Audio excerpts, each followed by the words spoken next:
Welkom terug by ons. Vandag praat ons oor voordele van skermbeheer. En ek dink wat regtig hartseer is, die lys is baie korter as wat Adrie met ons gedeel het gister. Daar is voordele, ongelukkig net nie soveel as nadele nie. Kom ons kyk daarna. En dis belangrik om te weet, voordele is wanneer ons dit beheer. Dit is wanneer ons op 'n veilige platform is. Dit is wanneer ons gekyk het na reëls en regulasies en ons net ons tyd spandeer op dit wat dit bedoel voor is. Kom ons kyk na onderwys en leer. Ek kan onthou en ek gee my ouderdom weg hierso. Ek het baie tyd in 'n biblioteek spandeer om take te doen en neer te skryf. Mens kan nie altyd gekopieer het nie en dan met jou ouma se huisgenote gaan leen om prentjies te soek daarbey. Want dit kos ekstra om prentjies af te rol. Vandag kan jy 'n knoppie druk en jy het al die inligting en prentjies en hulle is in kleur. Vir ons onderwys is daar soveel wonderlike apps wat kan gebruik word. Ons het kinders daar buite wat sukkel met disleksia. Ons het kinders met ADHD, ons het kinders wat sukkel om te lees, om te spel, om te praat. Daar is fantastiese apps wat help daarvoor. Vir ADHD mense, selfs groot mense, kan jy vir jou daagliks stel, wat doen ek vandag? Hoeveel tyd gaan dit neem? Vat 'n breek tussenin, want 'n ADHD persoon het dit nodig. Hulle het 'n breek nodig, elke halfuur. Jy kan jou dag so beplan, dat jy produktief is, waar jy gewoonlik gesukkel het om op te staan. Met disleksia is daar programme wat vir jou kan lees. Daar is programme wat jy mee kan praat, en dit vat jou notas, en jy kan 'n eksamen so skryf, en floreer. Ons kan al hierdie toestelle in ons skoolkapasiteit gebruik. Dit is reeds beskikbaar en dit is reeds toelaatbaar. Kinders hoef nie te sukkel met disleksia en ADHD nie. Wanneer ons kyk na ons kinders se kreatiwiteit en hoe hulle self uitdruk, kan ons ook al die sosiale media platforms gebruik. Selfs TikTok is goed daarvoor, wanneer dit goed beheer word. Wanneer jou kind fantasties is met kuns, fantasties is met skryf, is daar platforms waar hulle al hierdie kreatiwiteit kan toepas. Hulle kan aan groepe behoort wat dieselfde doen. Hulle kan met kinders praat van hulle eie ouderdom, wat dieselfde belangstellings het, en leer hoe om ordentlik te kommunikeer. Hulle kan leer hoe om ordentlik te skryf. Hulle leer van ander kulture en hoe om empatie te hê met maatjies. Daar's dan 'n gemeenskapsgevoel. Daar's verbinding daaraan. Jy voel of jy hoort.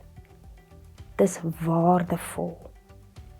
Daar's nie 'n geboelery tussenin nie, want dit word gemonitor. En 'n kind kan groei en leer. Jou kind leer sosiale vaardighede so. Hulle leer hoe om korrek te kommunikeer.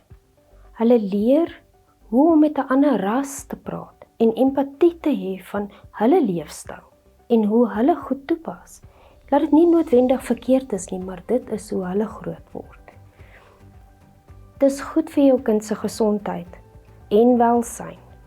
Wanneer hulle op en afspring en 'n TikTok video maak, hulle kry bietjie oefening daar buite, hulle hardloop, hulle speel en hulle kan deel met mense wat hulle eie ouderdom is en wat dieselfde goed doen. Rekenaarspeletjies. En rekenaarspeletjies is baie keer 'n vloekwoord in almal se huis, want dit word oordoen. Dis nie noodwendig sleg nie, mense. Daar is vreeslike goeie goed daarin betrokke ook. Jou kind leer hoe om kognitief te kyk daarna. Hulle het 'n werksgeheue. Hulle leer om te lees. Hulle leer redenasie. Wanneer jy speletjies speel, speel jy heel waarskynlik saam met ander. Wanneer jy in 'n groep is, wanneer jy die leier is van die groep, leer jy om konflik te hanteer. Jy leer om instruksies uit te deel, dat almal jou volg op 'n goeie manier. Anders gaan hulle nie saam met jou speel nie. Jy leer hoe om te beplan vooruit. Want ons moet iemand gaan uithaal agter 'n berg. Daar's geheue daarin, want ek moet onthou waar ek was, waartoe ek gaan, wat die beplanning is wanneer ek daar klaar is, want ek moet heel waarskynlik weer terugkom, want ons is op 'n quest. Daar's emosionele regulering daarbey betrokke. Jou maatjies gaan nie saam met jou speel as jy 'n tantrum gooi nie. So jy moet leer hoe om mooi te praat en nie kwaad te word as jy doodgeskiet word vir iets nie. Of as jy iets verloor het, want jy het die verkeerde knoppie gedruk. Jy leer hoe om daai emosies te hanteer en te lag daaroor en môre weer saam met dieselfde maatjies te kan speel. Daar's goeie verbinding daarin, want jy leer almal se eienskappe.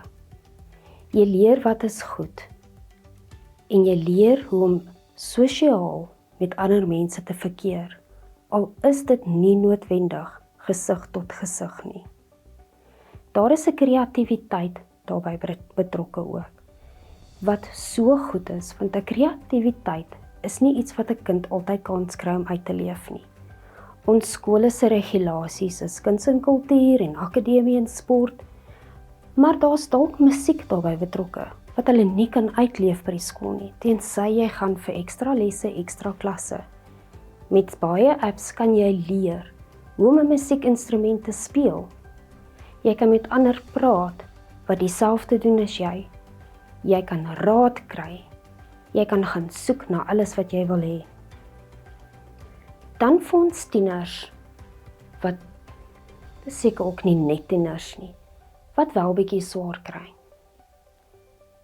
Sosiale media bied bystand en hulp. As jy onseker is oor iets, kan jy anonieme vrae gaan vra en die inligting kry.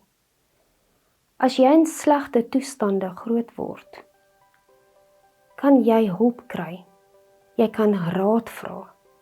Jy kan selfs jou situasie gaan rapporteer, sonder om skade te ly.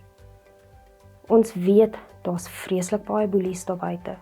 Sosiaal, op sosiale media, by die skole gesig tot gesig. Daar is vele platforms, wat daar kinders is wat deur dieselfde goed gaan, wat mense kan praat daaroor, en hulp kry, en beter voel. Selfs raad kry, oor wat ander gedoen het, om beter te word. Dis goed vir jou geestesgesondheid, om met ander te kan kommunikeer, wat deur dieselfde goed is, wat ook geboelie word, en wat jou ouderdom is. Dit help vir emosionele intelligensie. Vir kinders met akademiese uitdagings is daar soveel hulp. Hulle kan enige vraag gaan vra. Jy hoef nie ure te spandeer om iets uit te vind nie, dis 'n druk van 'n knoppie. En dan, dis anoniem. As jy sensitief is, as jy bekommerd is, as jy bang is vir die nagevolge, kan jy anoniem praat. En dit is waarmee ons afsluit vandag. Ons volgende opname kyk ons na praktiese raad, en ek en Adrie gaan julle daardeur lei. So bring julle penne en papiere saam en maak notas. Tot volgende keer.